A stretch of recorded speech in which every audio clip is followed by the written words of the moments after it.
All right, guys, we have, we're moving back, or circling back around. We've talked about our prime numbers, we have prime factorization. We're going to talk about prime factorization actually. And we're going to roll back into the greatest common factor and least common multiple that we have been talking about throughout the year a lot in the beginning of topic one, as we are here in the beginning of topic three. And so this lesson is called Reteach to Build Understanding, and it is going to be just that. Okay, I'm going to help you make it make sense. So you need a pencil and you need your yellow highlighter.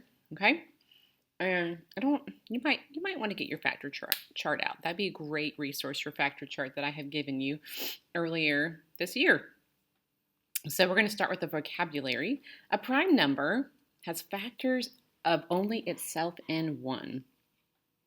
Okay, so a prime number, factors of only itself and one. And you've heard me say a prime number has two factors, one and itself. Okay, so in your prime factor activity we did, or prime number activity, we talked about one not being prime because it only has one factor. It has to have exactly two. We have also talked about how 2 is a prime number because it has two factors, one in itself. And just by chance, every other prime number in the world seems to be odd. So don't get yourself thinking that, oh, it's even, so therefore it must be composite where it has 3 or more factors. Don't do that. So a composite number, as we go into this, a composite number, I feel like we're going to highlight everything, can be written as a product of its prime factors called its prime factorization, okay? And a factor tree is a diagram that shows the prime factorization of a composite number. And the prime factorization for 8 is 2 times 2 times 2. And just looking at that, we take the composite number 8 because it has 3 or more factors, and you take two numbers that you can multiply to go into 8, okay? And you can even, remember that factor chart's a great useful resource. 2 and 4. So in this case, they decided to do 2 and 4. Normally, I just circle when I know it's a prime number. That's how I do it. Then we have 4. Now we're at a dead end. When you have a prime number in your factor tree, you're at a dead end. So you go over to your other number right here, 4, my integer, 4 is composite because it has 3 or more factors, 4, 1, and 2. So the two factors I multiply to get 4 are 2 and 2, which is prime numbers. Oopsies. And that's what we call prime factorization. So we just keep factoring this original composite integer 8 until we end up with prime numbers, okay? And then, so the greatest number that a factor of 2 or more numbers is the greatest common factor. We have talked about this, so we've been blue in the face. So highlight that while I take a yummy bite of my yummy Greek yogurt with chocolate collagen and some gluten-free granola. A little sprinkle of chia seeds. All right. So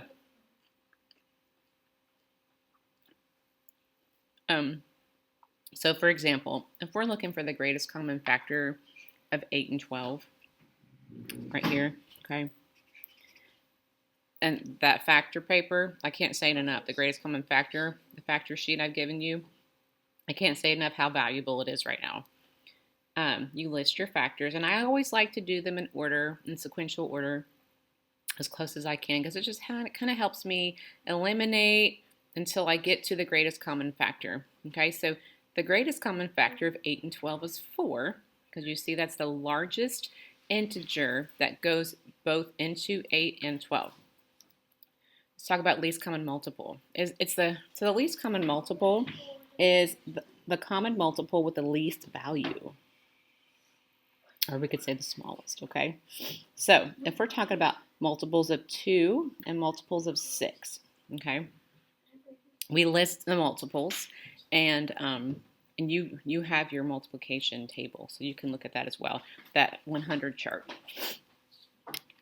And then you start listing the multiples. Remember, multiples increase. So 2, 4, 6, 8. And you can go as far as you want to go. There's multiples of 6.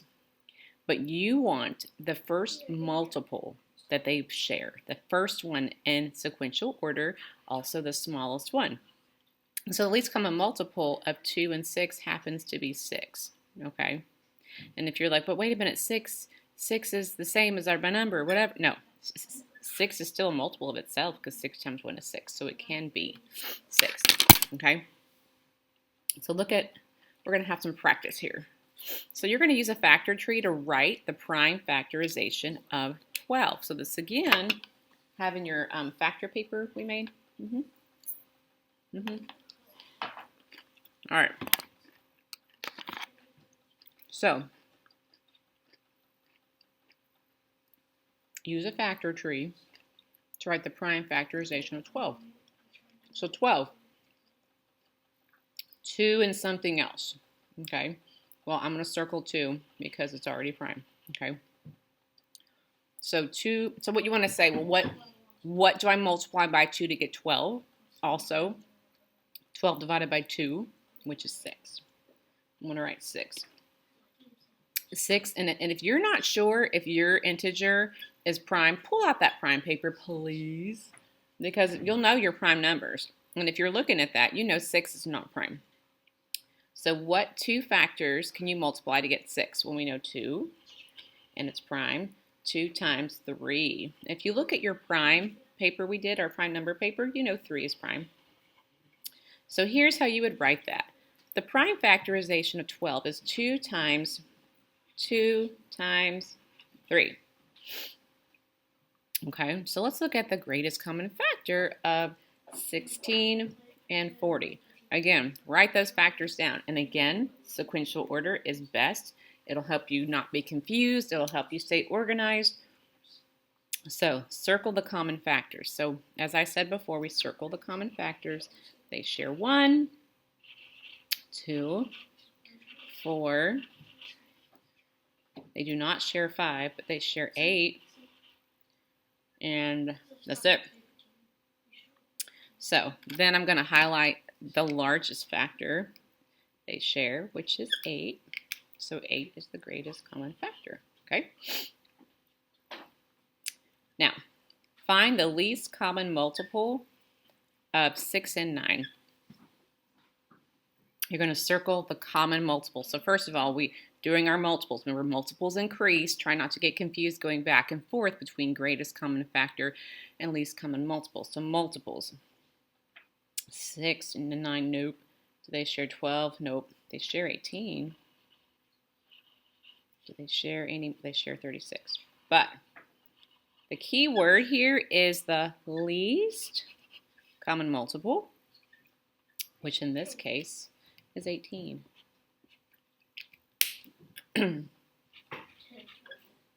Okay, so number 4, it says on the back, find the prime factorization of 18.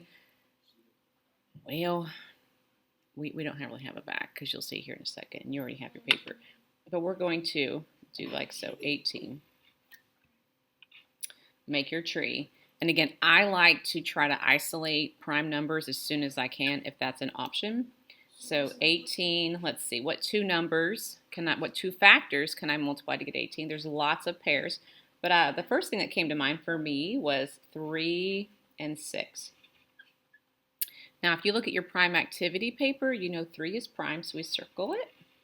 We know 6 is composite because it has 3 or more factors. So I'm going to, whoop, whoop, new tree. What do I multiply to get 6? I multiply 3 and 2. And I know that 3 and 2 per my prime activity is prime. So how do I write that again? Well, you start out with your smallest factor, prime number, 2, times 3 times 3.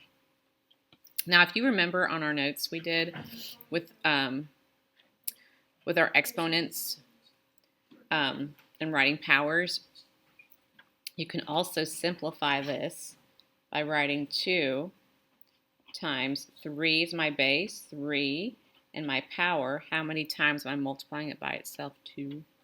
2 times 3 to the power 2. Either one is acceptable. Both are correct. Okay, so you're going to whoop whoop and do a little whoopity whoop. Okay, turn this over because you have some independent work. All right, you have some vocabulary words, and I love vocabulary. It's the best thing ever. So we have all these vocabulary words, and you have examples 1 through 9 below here, where you have to decide, like, what is this, right? Like, what is this? But one thing I want to talk about specifically that we've touched on at the beginning of the year, but we haven't really been able to really dive deep into it, is the distributive property. Okay? Right here. Also, you will use each of these vocabulary words or phrases once. You will not repeat it, okay? So, I'm going to give you the distributive property. All right. Number 9 is a distributive property. I'm going to tell you why.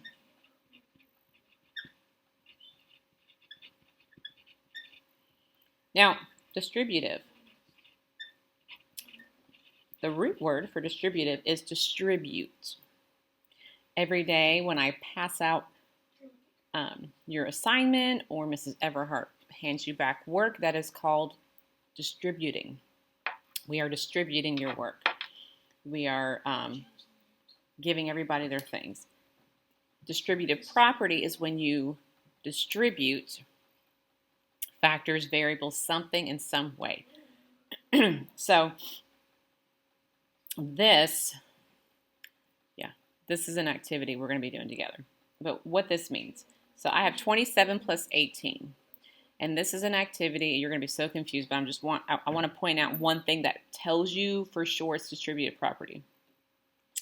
But in this case, so you understand this whole thing here, we found the greatest common factor of 27 and 18, which was 9. Okay? And then we isolated that greatest common factor, and then we used parentheses. And in parentheses, we multiplied the greatest common factor by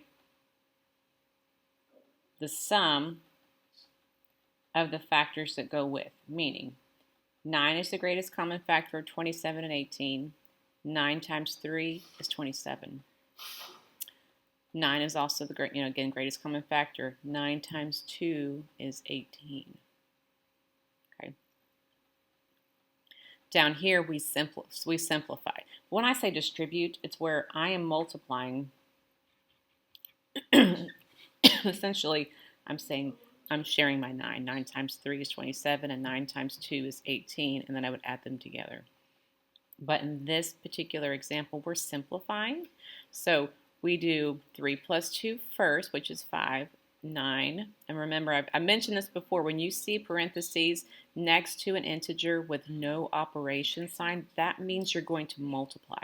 So 9 times 5. And then you get 45. If you were checking your work, if you add this together, 27 and 18, you're going to get 45.